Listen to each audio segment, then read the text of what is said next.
आज पुणी रत्नभंडार गणति मणति चंदन यात्रा गणति बंद रही रत्नभंडार अलंकार गणति मणति नहीं प्रतिक्रिया रखिंट श्रीमंदिर मुख्य प्रशासक अरविंद पाढ़ी। महाप्रभु मध्याह्न धूप और जातभोग पर गणति कार्य कर संध्या धूप जाए गणति मणति कार्य जारी पूर्व गणति मणति 7 घंटार अधिक समय मिलता किंतु भीतर चंदन यात्रा नीति जो आज और आसंता काली 2 ରୁ 3 घंटा गणति मणति समय मिल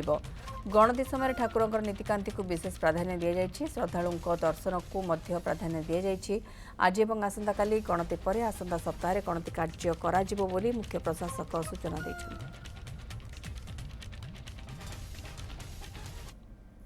नहीं रत्नभंडार जहाँ गणति मणति प्रक्रिया चली वर्तमान पर्यंत 9 दिन धरी आम कर सारीचे पाखापाखि 57 घंटा 8 मिनिट गणति प्रक्रिया सरी गणति एवं भीतर रत्नभंडार जहाँ भी गणति प्रक्रिया आरंभ होती असंपूर्ण रही तेणु एवं जेहेतु बाहर चंदन यात्रा नीति बहुलता थिला एवं करिपार नथिले सेथिपई आजि ठारू पुणी आज मई मास 11 तारिख 2026 मसीहा एवं आसंता काली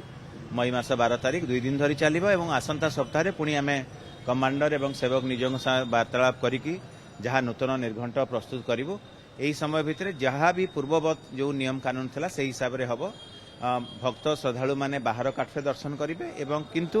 महाप्रभु नीतिकांत कौन प्रकार असुविधा हम ना एवं राज्य सरकार जहाँ भी अनुमोदित एसओपी अच्छी व्यवस्थावली अच्छी से हिसाब से संपूर्ण स्वच्छतार सहित अधिकृत व्यक्ति मान सम्मुखें से जिनस तेणु महाप्रभु ये दिव्य प्रक्रिया समस्त सहयोग आम कामना करूँ।